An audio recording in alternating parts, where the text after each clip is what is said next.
So we're doing this nutritional counseling session so that you can learn which foods are good for your teeth and which foods are bad for your teeth. And when I mean that, I mean which ones cause cavities or caries, okay? So do you know how the caries process starts or how you get a cavity? No. No? Okay, so I'm going to use my flip chart and show you, okay? So you need certain things to cause a cavity. You need bacteria, sugar, acid, and your teeth.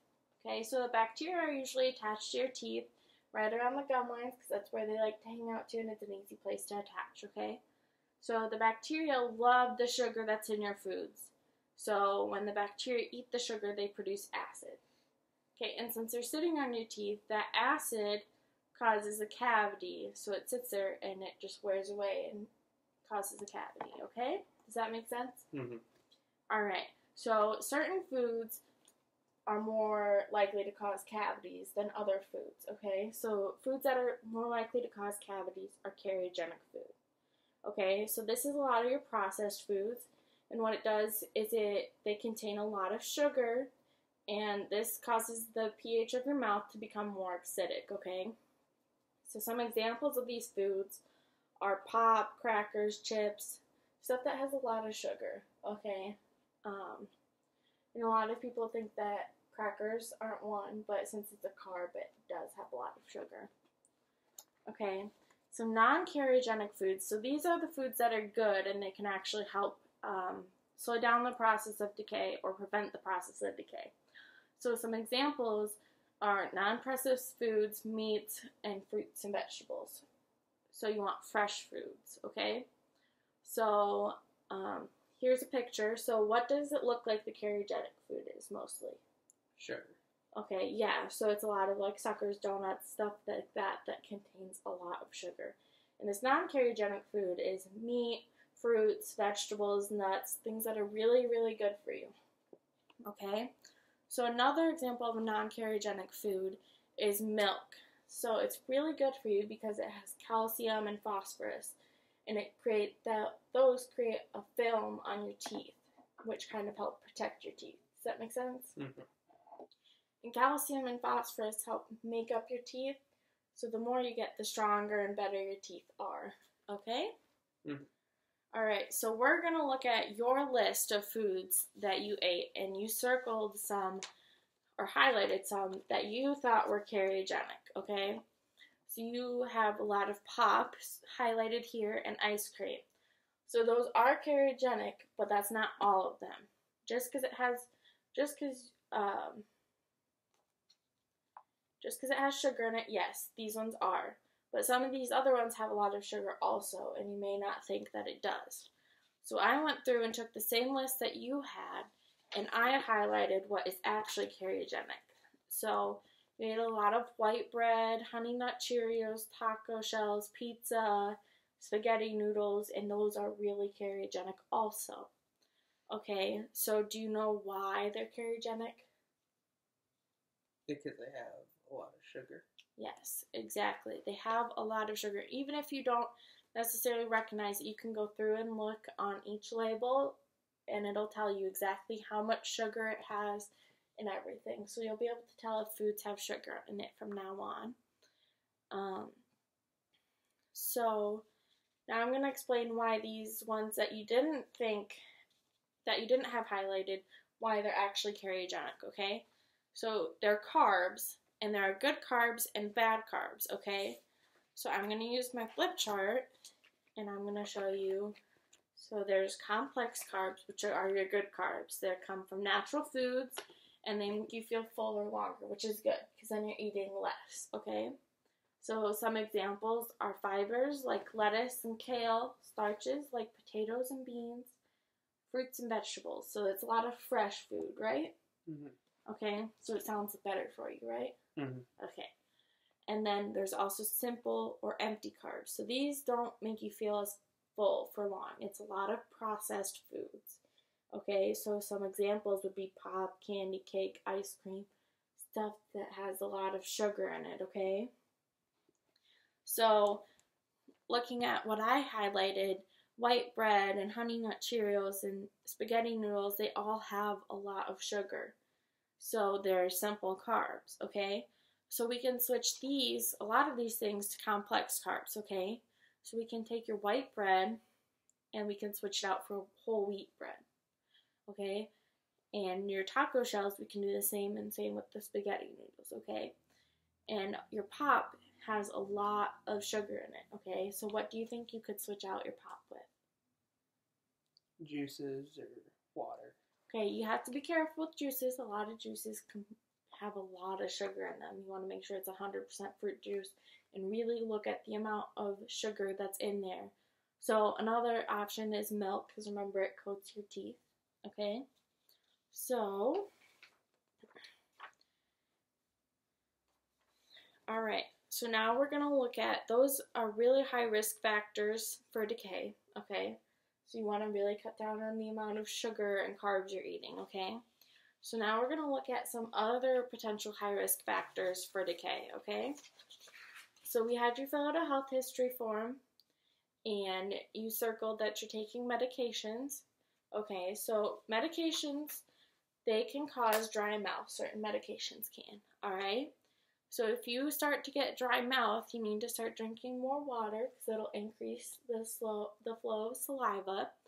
Or they have saliva substitutes like xylitol or sorbitol, and they might not be substitutes necessarily. They might be like a spray or gum or something that you can chew to increase salivary flow, or some might just be artificial saliva, stuff like that. And so what saliva does is it washes the food away from your teeth and lowers the pH so that it doesn't stay acidic all the time and cause really bad cavities, okay? Mm-hmm. So another thing that is high risk factor is you're going to school and you have a fixed income, okay? So do you have a lot of time to cook while you're going to school? Not really. Okay. So a good way, and so if you don't have a lot of time, what kind of food are you getting usually? Fast food. Yeah. So if you go to the store, you can usually try to meal prep healthier foods. You can get fruits and vegetables, and you can make like a salad and just have it sitting in your fridge and just take it and put it in a lunchbox and have it ready to go for when you go to school, okay? All right.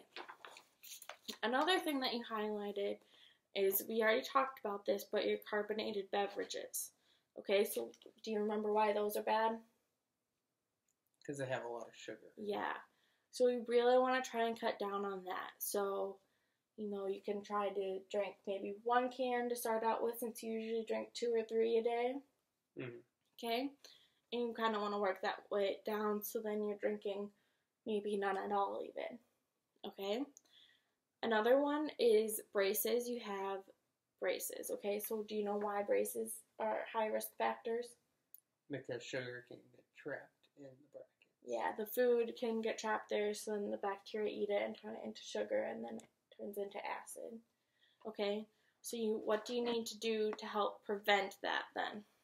Brush your teeth.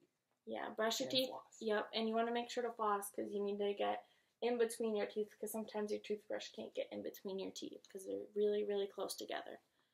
All right, and this is another thing that we highlighted, that it says, do you brush your teeth and floss? Brush your teeth twice per day and floss at least once per day, and you said no. So we really want to try and get you flossing twice a day at least. And since you do have braces, sometimes it's even good to just brush your teeth after every meal. And floss your teeth at least once a day. You can do it while you're watching TV, just something really easy, okay? Mm-hmm. All right. So what I did is I took your food that you gave me that you ate for 3 days, so you gave it to me in just a list, and I went to myplate.gov and I put it out in a MyPlate plan, okay? So now we're going to go through each day to see, so I can show you what food groups you met and got the right amount of, and which ones you didn't, okay?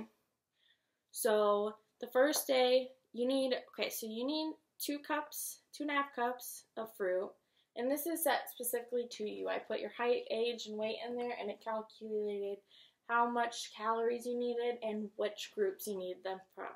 So you need 2.5 cups of fruit, 3.5 cups of vegetables, 10 ounces of grains, 7 ounces of protein, and 3 cups of dairy. Okay?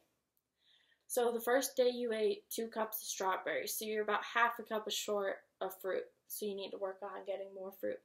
And you didn't eat any vegetables on day 1. So you really need to. So what are some fruits? What other fruits do you like to eat? Blackberries, and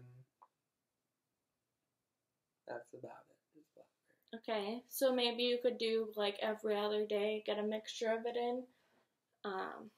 What about vegetables? Carrots, corn, green beans.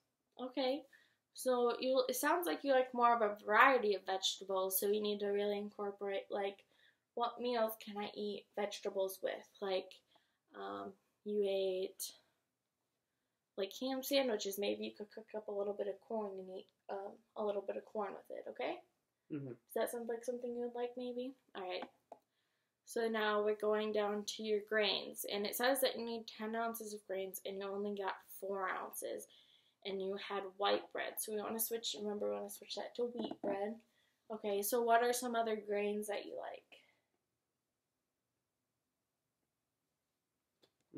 Like cereal. Mm-hmm. Cereal and grain. Yeah. So you just want to be careful when you're picking out cereals because some cereals have a lot of sugar in it. Mm-hmm. Okay. You had enough protein because you had a lot of eggs and ham. Okay, and then you had enough dairy because you had cheese. You had a lot of cheese. All right, and now we're gonna go to the next day. Okay.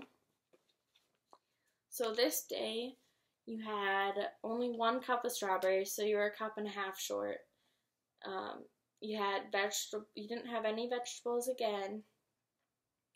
You got enough grains. Protein, you had enough protein, and you had enough milk. Or dairy. You had some milk and cheese, okay? And now let's go to your last day. Alright. So you had enough fruit. You had some tomato sauce and some strawberries. You didn't have any vegetables again. You didn't have enough grains. You had enough protein and dairy, okay? So it seems like we're kind of coming up short in the fruits a few times and the vegetables and the grains. So you really need to work on incorporating those with your meals. So like instead of, like if you wanted chicken, instead of just eating chicken by yourself, maybe you could, by itself, you could just incorporate like, maybe make it a chicken sandwich and add some lettuce or something to it if you like lettuce. Mm-hmm. Okay, so now since you don't get all of your fruits and vegetables, we need to look at our vitamins because you need to get your vitamins in, okay? So since we don't eat vegetables, there's some vitamins that you get specifically from fruits and vegetables. So vitamin A comes from proteins, which you are getting enough proteins, but it can also come from carrots and broccoli and some fruits and vegetables. Mm-hmm. So it's good to get a variety from that, okay? So vitamin B comes from proteins again. Vitamin C comes from fruits and vegetables, and that helps strengthen your teeth, okay? So you need to be getting more of those to keep your teeth strong and help fight off decay, okay? Mm-hmm.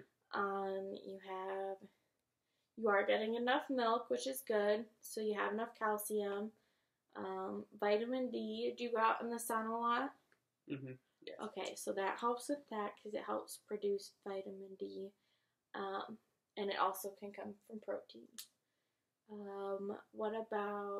So vitamin K, it comes from leafy greens. So you're really losing out on your vitamin K, and that also helps strengthen your teeth and make them more dense. So you really need to start getting in some more leafy green vegetables and stuff like that. Iron comes from proteins. Zinc is dairy products, and you've got a lot of dairy products, which is good. Potassium is found in fruits and fruit juices, so we need to make sure that we're getting enough fruits. A good source of potassium would be bananas, if you like bananas. And then there's phosphorus, which comes from your dairy products, which you have. Okay? Mm-hmm. So we just need to be careful because some vitamins, you can have a deficiency. Like vitamin B, if you get a deficiency in that, it can cause your tongue to become inflamed, and it can um, cause sores in your mouth, okay? And that's not something that you want. All right, so what have you agreed on during this counseling session? Like, what are you going to change in your diet? Maybe eat healthier and Okay, so less sugars. Yeah. So, what are you going to do to eat healthier? Okay, so like looking at your food plans, like your My Plate plan, what do you think you could do to make to make what you eat healthier? Slow down on the sugar intake, Mhm. and maybe eat more fruits and vegetables. Yep. So, what are some good fruits and vegetables that you like to eat? Like broccoli, strawberries, Yep. and blackberries. Yep. So we need to try and incorporate those in each day. And so you're agreeing to try that? Mm-hmm. Yeah. Okay. All right. So, what did you learn from this activity? I learned what types of foods can affect your teeth, and what about the food that you ate? What did you learn from that? that most of it was probably not the best for my teeth. And why is that? Because it had a lot of sugars. All right, so I learned from this nutrition counseling experience that it's hard to counsel somebody, especially if they have a very limited amount of food that they like to eat or that they can eat. What was positive about this experience is that I got to help somebody learn about their teeth and what is good for their teeth and what they need to do to change their diet to make their teeth and their mouth healthier. What would I improve on next time? I would maybe change the experiment so that they told me what foods that they ate, and then I would actually give them the advice, and then they would take the advice and do it another 3 days and see if they had changed their diet at all in a better way. So that way I would know if the way that I was helping them actually worked or not, or if they just kind of ignored it. So that's what I would change.